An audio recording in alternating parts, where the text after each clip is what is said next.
รีบสู้นะสู้แสดงแนวนี้การเป็นวิดีโอม้วนเนี่ยคือบันจุบจมูกหนึ่งอ้นเพราะคนแสดงชนวนปีรูปรุยมาหายในสำหรับวิดีโอนี้ได้ยังหนึ่งจุบจมูกหนึ่งแก๊สเชียงเนี่ยติดได้ก็หนึ่งมุมไฮปีจนาบารมแต่ก็จีเซฮาร์บุกอร์บอมเชียมโดยมียังได้ให้ปัจจุบันก็กระพงแต่บรรทอการศึกษาภาษาบอลเต็กนาวิเชียมโดยมีบางยังเจ้าหน้าที่ก็ไม่คัดไปเรียยุยังมาจุบจมูกหนึ่งการตั้งนี้จะรีบสู้ជំរាបសួរលោកគ្រូនាងខ្ញុំឈ្មោះវុធាអញ្ជលិកាជានិស្សិតឆ្នាំទី1ផ្នែកវិជ្ជាបណ្ឌិតទូទៅនៅសាកលវិទ្យាល័យវិទ្យាសាស្ត្រសុខាភិបាលអូខេអញ្ចឹងបងរៀនជំនាញពេទ្យនៅសាលាពេទ្យអូខេនឹងហើយរៀននៅសាលាក្រហមណានឹងហើយនឹងហើយអ្វីដែលខ្ញុំចង់សួរបងថាតើបងស្គាល់មជ្ឈមណ្ឌលអាមីតាមណាដែរខ្ញុំស្គាល់មជ្ឈមណ្ឌលអាមីតាមរយៈសិស្សបងតាមរយៈសិស្សបងគាត់ណែនាំបានតែសិស្សបងយើងក៏ធ្លាប់សិក្សានៅមជ្ឈមណ្ឌលអាមីយ៉ាងដែរចាគាត់រៀននៅនឹងគាត់កំពុងរៀននៅនឹងហ្មងអូខេចឹងមែនទែនហើយចឹងបងបានទទួលបានអាហារូបករណ៍របស់មជ្ឈមណ្ឌលអាមីយើងតើបងគិតថាអាហារូបករណ៍ក្នុងការប្រឡងយកនឹងពិបាកដែរទេសម្រាប់ខ្ញុំការប្រឡងយកគឺមានលក្ខណៈមិនពិបាកពេកហើយក៏មិនងាយស្រួលពេកដែរអូខេជាក់ស្ដែងការប្រឡងយកអាហារូបករណ៍យើងគឺមាន3ដំណាក់កាលទី1យើងដាក់ពាក្យទី2យើងប្រឡងទៅលើវិញ្ញាសាដែលរៀបចំដោយខាងសាលាទី3គឺជាដំណាក់កាលសម្ភារក្នុងដំណាក់កាលទាំង3ហ្នឹងបងគិតថាដំណាក់កាលមួយណាដែលបងគិតថាពិបាកជាងគេក្នុងពេលហ្នឹងសម្រាប់ខ្ញុំពេលសម្ភារចាហេតុអីបងគិតថាពេលសម្ភារពិបាកសំណួរដែលគណៈកម្មការសួរពិបាកឬក៏ជាបទពិសោធន៍ថ្មីឬក៏យ៉ាងណាវិញការសម្ភារហ្នឹងជាបទពិសោធន៍ថ្មីរបស់ខ្ញុំបទពិសោធន៍ថ្មីបានលើកទី1ចាអូខេជាលើកទី1អញ្ចឹងអាចថាពិបាកប៉ុន្តែទីទៀតយើងនឹងឆ្លងកាត់ការសម្ភារច្រើនមិនថាសម្ភារអាហារូបករណ៍ផ្សេងឬក៏សម្ភារការងារអញ្ចឹងយើងនឹងឆ្លងកាត់ច្រើនអញ្ចឹងនឹងហើយនេះជាលើកទី1ដែលបងមើលទួយកបទពិសោធន៍នៅជាមដុល្លារមីរបស់យើងអាចថាជាជំហានទី1សម្រាប់បងចុះហេតុអីបានជាបងជ្រើសរើសរៀននៅមជ្ឈមណ្ឌលអាមីសម្រាប់ខ្ញុំដោយសារតែខ្ញុំគិតថាមជ្ឈមណ្ឌលអាមីនេះគឺជាសាលាភាសាមួយដែលអាចជួយឲ្យខ្ញុំរៀនភាសាបារាំងនឹងបានចេះហើយអាចយកទៅប្រើប្រាស់បានទាំងពេលបច្ចុប្បន្នហើយនិងនៅថ្ងៃអនាគតអូចាំន័យថាបងដាក់អាហារូបករណ៍គឺជ្រើសរើសយកភាសាបារាំងដែរចាអូខេហេតុអីបានបងសម្រេចចិត្តរៀនភាសាបារាំងទី1ហ្នឹងដោយសារតែនៅសាលាក្រហមហ្នឹងភាគច្រើនភាសាបារាំងដល់ពេលទី2ហ្នឹងខ្ញុំមានបំណងចង់ទៅរៀនតយកឯកទេសនៅប្រទេសបារាំងទៀតអូល្អមែនទេណាដែលយើងមានក្តីស្រមៃអញ្ចឹងខ្ញុំចង់សួរបងថានៅសាកលវិទ្យាល័យបងជ្រើសរើសជំនាញអ្វីដែរសម្រាប់បន្តការសិក្សាសម្រាប់កម្រិតថ្នាក់ឧត្តមសិក្សារបស់បងសម្រាប់ខ្ញុំជ្រើសរើសយកផ្នែកវិជ្ជាបណ្ឌិតទូទៅវិជ្ជាបណ្ឌិតទូទៅ medicine នៅឬក៏ pharmacy វិជ្ជាបណ្ឌិតទូទៅគឺ medicine ហ្នឹងហើយអូខេវិជ្ជាបណ្ឌិតទូទៅហេតុបានបងស្រឡាញ់ជំនាញហ្នឹងដោយសារតែជំនាញជាវិជ្ជាបណ្ឌិតទូទៅនេះគឺជាក្តីស្រមៃរបស់ខ្ញុំតាំងពីតូចមកហើយណាមួយខ្ញុំគិតថាជំនាញនេះគឺជាជំនាញមួយដែលអាចជួយព្យាបាលអ្នកជំងឺក៏ដូចជាជួយសង្គ្រោះជីវិតរបស់មនុស្សបានអូខេស្រឡាញ់ការជួយគេហើយវាជាក្តីស្រមៃរបស់បងពីតូចដែរអញ្ចឹងហ្នឹងហើយល្អមែនទេដែលយើងរៀនជំនាញដែលមានប្រយោជន៍ហើយអាចជួយមនុស្សជុំវិញខ្លួនបានទៀតក្រៅពីខ្លួនឯងគ្រួសារហើយអាចជួយមនុស្សទូទៅផ្សេងបានទៀតអញ្ចឹងល្អមែនទេជំនាញមួយហ្នឹងអូខេបើសិនជាយើងបកក្រោយទៅការពីប្អូននៅសិក្សានៅកម្រិតវិទ្យាល័យតាមបទពិសោធន៍របស់បងគិតថាបងមានភាពពិបាកអីខ្លះក្នុងការសិក្សាហើយពេលសិក្សារៀនសូត្រចប់ហ្នឹងបងបាននិទេសអ្វីដែរចាលោកគ្រូកាលពីនៅវិទ្យាល័យខ្ញុំគិតថាមេរៀនលំហាត់អីហ្នឹងអត់សូវជាពិបាកបានទេហើយកាលពីវាមានផលវិបាកដែរប៉ុន្តែវាអត់ខ្លាំងទេឲ្យតែយើងខំរៀនហើយលទ្ធផលការប្រឡងបាក់ឌុបហ្នឹងគឺខ្ញុំទទួលបាននិទេស A អូនិទេស A វ៉ាវល្អមែនទេអូខេអញ្ចឹងបងបាននិទេស A ឥឡូវខ្ញុំចង់សួរចំណាប់អារម្មណ៍បងបន្តិចនៅពេលដែលបងដឹងលទ្ធផលតែខ្លួនឯងហ្នឹងទទួលបាននិទេស A ដំបូងភ្លាមបងមានចំណាប់អារម្មណ៍អីដែរពេលហ្នឹងពេលដែលខ្ញុំដឹងលទ្ធផលភ្លាមហ្នឹងមានអារម្មណ៍ថាសប្បាយចិត្តដែលខ្លួនឯងអាចសម្រេចគោលបំណងរបស់ខ្លួនឯងបានអូខេអារម្មណ៍ដែលសប្បាយពេលហ្នឹងមិនដឹងកាត់ដឹងភ្លាមរំភើបបែបយេខ្ញុំជាប់អត់ទេអីហើយអញ្ចឹង ពេលអ៊ុតលទ្ធផលហ្នឹងយើងអ៊ុតម្នាក់ឯងឬក៏អ៊ុតជាមួយនឹងមនុស្សដែលទីស្រឡាញ់របស់យើងទៅជាមួយយើងឬក៏បែបណាដែរពេលចាំមើលលទ្ធផលណាមានអ្នកប៉ានៅនឹងដែរអូអញ្ចឹងគឺពេលហ្នឹងគឺបរិយាកាសបែបហ្នឹងគឺមិនបាច់និយាយក៏យើងអាចស្មានដឹងដែរអ្នកនរគ្នាជានិទេសដ៏ល្អហ្នឹងហើយសាប់ជាប់នឹងដែរចង់សួរទៅកាន់បងថាបងមានជាកលឹះអ្វីខ្លះដែលជំរុញឲ្យបងទទួលបាននិទេស A ដែលជានិទេសល្អសម្រាប់ថ្នាក់មជ្ឈមសិក្សាទូតភូមិហ្នឹងសម្រាប់ខ្ញុំគឺខ្ញុំរៀបចំកំណត់គោលដៅដំបូងគេគឺខ្ញុំដាក់គោលដៅថាខ្ញុំចង់បាននិទេស A អញ្ចឹងបន្ទាប់ពីដាក់គោលដៅហើយខ្ញុំចាប់ផ្ដើមរកវិធីដើម្បីអាចធ្វើឲ្យខ្លួនឯងនឹងសម្រេចនៅគោលដៅមួយហ្នឹងអញ្ចឹងខ្ញុំរៀបចំកាលវិភាគក្រៅពីរៀននៅសាលារៀនជាមួយលោកគ្រូអ្នកគ្រូខ្ញុំក៏រៀនស្វ័យសិក្សាដោយខ្លួនឯងបន្ថែមទៀតប៉ុន្តែការស្វ័យសិក្សាហ្នឹងខ្ញុំមិនរៀនរហូតអត់មានពេលសម្រាប់ឯងខ្ញុំទុកពេលឲ្យខ្លួនឯងតិចតួចដើម្បីសម្រាប់ដែរទៅធ្វើអីដែលខ្ញុំគិតថាធ្វើឲ្យខ្ញុំនឹង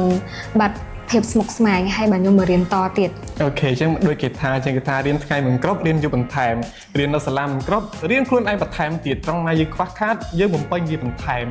អូខេអញ្ចឹងសម្រាប់អូនគឺថាឡងពេលមុនពេលប្រឡងបងធ្វើបងរៀបចំផែនការសិក្សាបែបណាខ្លះហើយក្នុងឡងពេលប្រឡងបងមានយុទ្ធសាស្ត្រប្រឡងបែបណាខ្លះហើយពេលប្រឡងចប់យើងត្រូវត្រៀមអ្វីខ្លះកំឡុងពេលរៀនត្រៀមប្រឡងបាក់ឌុបហ្នឹងគឺខ្ញុំធ្វើលំហាត់ជាប្រចាំខ្ញុំធ្វើជារៀងរាល់ថ្ងៃធ្វើអត់ច្រើនពេកទេធ្វើល្មមប៉ុន្តែធ្វើរាល់ថ្ងៃធ្វើជាប្រចាំហើយចំពោះមេរៀនចំពោះមុខវិជ្ជាដូចជាប្រវត្តិវិទ្យាជីវវិទ្យាអាហ្នឹងគឺជាមុខវិជ្ជាដែលតែអញ្ចឹងខ្ញុំអត់ទិញយកហ្មងខ្ញុំអានឲ្យយល់សិនខ្ញុំអានឲ្យយល់ថាខ្លួនឯងយល់បានអស់ហើយមេរៀនហ្នឹងអញ្ចឹងខ្ញុំចាប់ផ្ដើមរំលឹកនិយាយតាមការយល់របស់យើងអូចាំបានតែបងអូនបែងចែកមុខវិជ្ជាជាពីរមុខវិជ្ជាតន្តែងនិងមុខវិជ្ជាគណនាសារៈមុខវិជ្ជាគណនាបងវឹកហាត់បន្តវឹកហាត់ត្រង់យ៉ាងណាដែលសំខាន់ដែលគិតថាយើងអាចធ្វើទៅបានព្រោះយើងមានអារម្មណ៍ចាប់ stress អញ្ចឹងទៅដល់ពេលមុខវិជ្ជាតន្តែងសុំម្ដងទៀតយើងមានវិធីសាស្ត្របែបណាមិញខ្ញុំអានមេរៀនហើយសំណួរចម្លើយឲ្យយល់អស់ហើយបើខ្ញុំចាប់ផ្ដើមរនឹកចេញជាពាក្យថ្មីសម្រាប់ខ្លួនឯងឲ្យខ្លួនឯងងាយយល់អូខេតែអត្ថន័យនៅក្នុងសភៅតែអូវិធីសាស្ត្រមួយនេះល្អមែនទេអ្នកគ្នាយើងមិនតែតែចាំមុខទេយើងត្រូវយល់ហើយយើងទីងកន្លឹះនេះចេញពីខ្លួនមកដើម្បីយើងអាចងាយចង់ចាំវានៅពេលយើងធ្វើយ៉ាងទៅអូខេអញ្ចឹងសម្រាប់ឡងពេលមុនពេលប្រឡងគឺបែបហ្នឹងអញ្ចឹងឡងពេលប្រឡងវិញយើងត្រូវធ្វើដូចដេចខ្លះដែរពេលប្រឡងហ្នឹងខ្ញុំតាំងចិត្តថាកុំឲ្យផ្លាត់ខំប្រឹងធ្វើយ៉ាងណាឲ្យបានល្អបំផុតក្នុងការប្រឡងហ្នឹងហើយត្រូវគិតពីលទ្ធផលហើយកត្តាជំរុញចិត្តរបស់យើងហ្នឹងថាយើងប្រឹងហ្នឹងដើម្បីអ្នកណាគេខ្លះដូចខ្ញុំខំប្រឹងសម្រាប់ខ្លួនឯងម៉ាក់ប៉ាខ្ញុំអីចឹងអូតែថាយើងយកក្តីស្រឡាញ់មនុស្សជំនាញខ្លួនហ្នឹងផ្ដល់កម្លាំងចិត្តថាខ្ញុំត្រូវតែជឿទុកចិត្តលើខ្លួនឯងហើយត្រូវតែធ្វើឲ្យបានល្អអានេះជាឱកាសតែម្ដងគាត់ក្នុងជីវិតរបស់ខ្ញុំអញ្ចឹងតើអូខេល្អមែនទេកម្លាំងចិត្តក៏ជាផ្នែកមួយដែលយើងឈានទៅរកភាពជោគជ័យទៅរកគោលដៅរបស់យើងទៅនឹងដែរខ្ញុំជឿថាឡងពេលប្រឡងហ្នឹងតែយើងត្រូវត្រៀមមួយចំនួនដែរដែលយើងត្រូវឲ្យបានទាន់ពេលវេលាញ៉ាំអាហារឲ្យមានលក្ខណៈថាយើងញ៉ាំឲ្យថ្មិចកុំឲ្យមានបញ្ហាសុខភាពនឹងហើយញ៉ាំអាហារបានត្រឹមត្រូវជាងតើមុនយើងទៅប្រឡងមួយទៀតដល់ពេលយើងប្រឡងចប់យើងគួរត្រៀមឬយើងគួរត្រៀមខ្លួនហ្នឹងបែបណាដែរក្រោយពីប្រឡងចប់ខ្ញុំពេលហ្នឹងអត់ទាន់ចេញលទ្ធផលទេប៉ុន្តែខ្ញុំដឹងខ្លួនថាខ្ញុំនឹងប្រឡងពេទ្យអញ្ចឹងខ្ញុំក៏ឡើងមកភ្នំពេញដើម្បីរៀនត្រៀមមុនចេញលទ្ធផលប្រហែលជាមុន10ថ្ងៃអីទៀតយកចឹងមកន័យថាបើយើងមុនប្រឡងយើងខំរៀនខ្លាំងហើយដល់ពេលក្នុងសមរភូមិប្រឡងទៀតយើងខំប្រយុទ្ធឲ្យអស់ពីសមត្ថភាពហើយអញ្ចឹងចុងក្រោយយើងមានអីចាំអ៊ុតលទ្ធផលអញ្ចឹងយកពេលដែលសេសសល់ហ្នឹងដោយសារយើងមានគោលដៅថាយើងនឹងរៀនតនៅសាកលវិទ្យាល័យអញ្ចឹងហើយយើងក៏ចេញពីស្រុកកណ្ដាលដែលជាខេត្តរបស់យើងហ្នឹងដើម្បីមកកាន់ទីក្រុងភ្នំពេញហើយយើងមករៀនត្រៀមដើម្បីឆ្ពោះទៅរកគោលដៅមួយជំហានបន្តទៀតអញ្ចឹងតើហើយដល់ពេលចេញលទ្ធផលក៏សំណងបាននិទេសល្អទៀតគូផ្សំឥឡូវយើងដល់ដំណាក់កាលទី2ហើយហ្នឹងហើយនិទេសបាននិទេសល្អនិទេស A គឺជារឿងដ៏ល្អមួយហើយយើងបានបង្ហាញឆ្លុះបញ្ចាំងថាយើងបានជោគជ័យក្នុងកម្រិតការសិក្សា12ឆ្នាំរបស់យើងបើរឹតចាប់ពីឆ្នាំទី1ទីមតីមក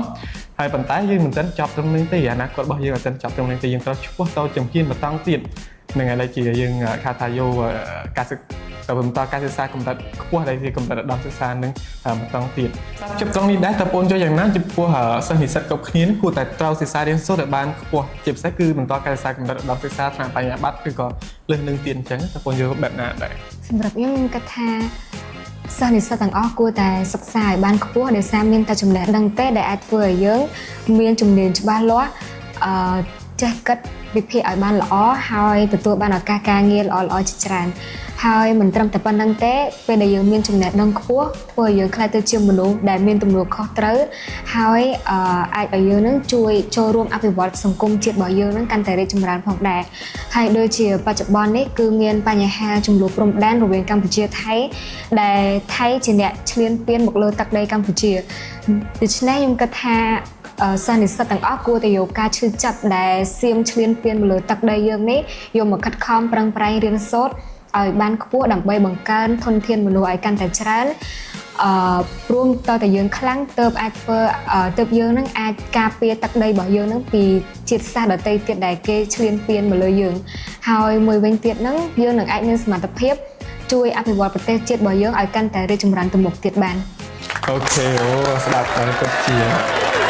ល្អមែនទេហ្នឹងហើយ